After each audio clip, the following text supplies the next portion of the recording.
Sidhan, what is the importance of this BRICS Summit to India, and what is India looking at? What is the agenda for India? Well, for India, there are several aspects to it. First, I would say it is G20 because, as it's been said, that road to New Delhi goes via Johannesburg. So, a number of African leaders are present, and India has pitched that the African Union should become a permanent member of the G20. So, ample of conversations are expected, and number of laterals with the African counterparts are expected for the Indian Prime Minister. Second, of course, is to form a consensus when it comes to the G20 joint statement, and we know when the BRICS countries are also part of the G20 grouping. So this will provide an occasion, especially we know when Russia and China versus G7 is happening in the G20 grouping. So there's the Africa focus, there's the G20 focus, and then, of course, the larger focus internally in the BRICS grouping for India in terms of expansion and usage of national currencies. We know India recently had a pact with UAE when it comes to usage of national currencies, and that is something that India is keen to push on. Thank you, our correspondent, because he's actually brought something that is very key here. Professor Anthony, coming back to you and listening to our correspondent, what he has to say about the G20 summit or forum, which will be held in September in India, and India is the host country. If the BRICS nation or the BRICS bloc does accept to expand its bloc and join other countries to the BRICS, do you think G20 will follow suit? And if it does, what will be the impact of G20 accommodating the African Union, for example? Yeah, well, the African Union has applied to be a more formal member of the G20, and at its last meeting, in its final communique, the G20 forgot to mention the African Union issue. So for now, I don't think that is important for the G20. But allow me to give you another perspective, perhaps, on this question of expansion or not, and whether everybody who's applied, will join the club or not, and what are the membership criteria. I mean, the first thing we know is that the representatives and the foreign ministers and the senior officials of the BRICS alliance took their time in many preparatory meetings to hammer out a consensus around membership criteria in order to prevent this sort of sudden rush of new members willy-nilly and without any, standards, so to speak, and conditionalities. So we are waiting quite eagerly to hear in the next 2 days what the outcome is of those deliberations behind the scenes in terms of admitting new members. We know the list of interested parties. We understand that, and in fact, it's not as if it's an ideologically coherent group of newcomers. Captain has explained to us, there's Iran and Saudi Arabia and some Gulf states and some African states. So there are tensions amongst and in between some of them. So the criteria will have to be very carefully crafted.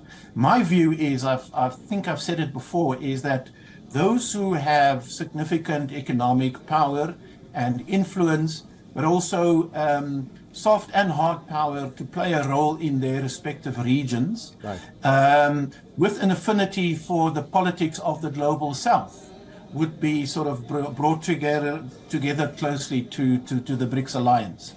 There's a tension between two schools of thinking around expansion. Allow me to say this, and I'll be quite brief.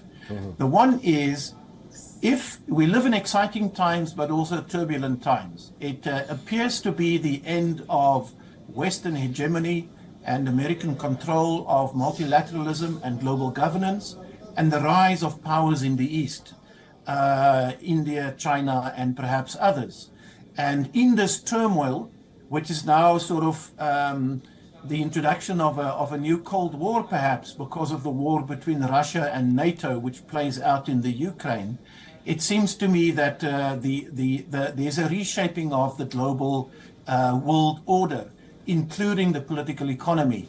And one school of thought is if BRICS can expand, it can become a much more important strategic, geopolitical and economic player on the world stage and co-determine global agendas. We can't ignore America. It's not going away, neither is Europe, but there's a reset of relations. The second school is, look, BRICS is a collection of powerful economies. I'll be very brief. BRICS is a collection of powerful economies, and they will act in their own interests and bring new members as long as it can serve their economic interests in the first place. Not necessarily to reshape the world, but to enhance their own economies. There's a tension between these two schools, and we are waiting to see how it will play out over the next 2 days. All right, Professor Anthony van Nieuwkerk from Johannesburg. He's a professor of international and diplomacy studies at the University of South Africa. And thank you very much for talking to us today. And also, I have been talking to Captain Alok Bansal from Delhi. He's the director of India Foundation and the executive director of South Asian Institute for Strategic Affairs. Thank you both for talking to us at this moment on WION World is One. We'll go live to Johannesburg, where South African President Cyril Ramaphosa is opening this year's 15th BRICS Summit. Let's listen in.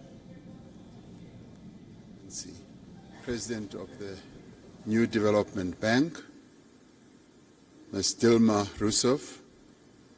I greet you all, and it's a great honor to have this opportunity to participate in this leaders' session of the BRICS Forum.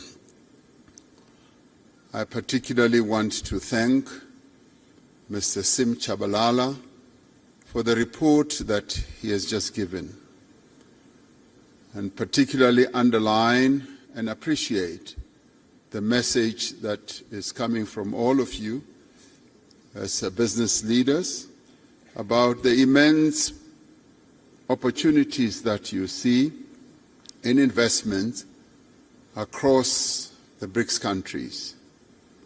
The BRICS group of countries exists not only to strengthen government-to-government relations, but also to forge stronger ties between the peoples of our 5 nations.